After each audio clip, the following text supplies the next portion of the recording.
Me përkulljen e Rahmanit, mbeta unë përballë armës. Dëshmitari Arben Rexhepi, i cili punonte kamarier në Bon Vivant, ka treguar në detaje atë që ka parë në momentin kur u vra Rahman Uka. Për vrasjen që ka ndodhur me 14 tetor 2014, të akuzuar janë Masar Gërdovci dhe Sherif Krasniqi.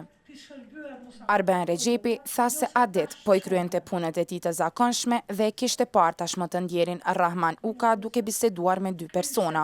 Unë kom tentu me hyp shkallën e nalt, për me hynë sallë, me marrë një porosi tjetër, kër e kom parë Rahmanin të ikë, të ardhë drejt meje. Edhe nuk shifsha kur gjë mbra pa Rahmanin. Po momentin që Rahmani u përkull,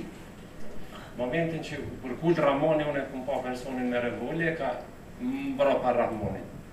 Që ty përballë teje? Po, përballë meje, kështu se përkull Rahmani, kjo e ka ra që revolja drejt meje. Matej Arben Rexhepi tha se ndihet me fat që revolja nuk ishte shkrepur drejt tij. Me përkulljen e Rahmanit, mbeta unë përballë armës.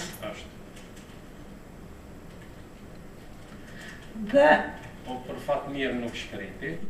Dëshmitari tregoi më pas se si kishte dëgjuar krismat që i mori jetën Rahman Ukës, por mohoi të ketë parë se kush shtiu në të.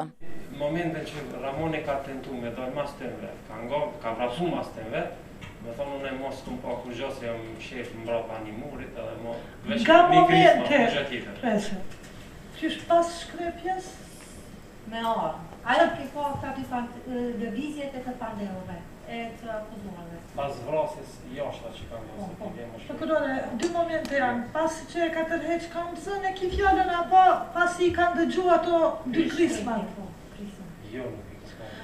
Masar Gërdovci dhe Sherif Krasniqi, edhe në seancën e sotme ku dha fjala hyrëse nga prokuroria dhe avokatët mbrojtës, u deklaruan të pafajshëm, ndërsa seanca e radhës u caktua për më 18 tetor.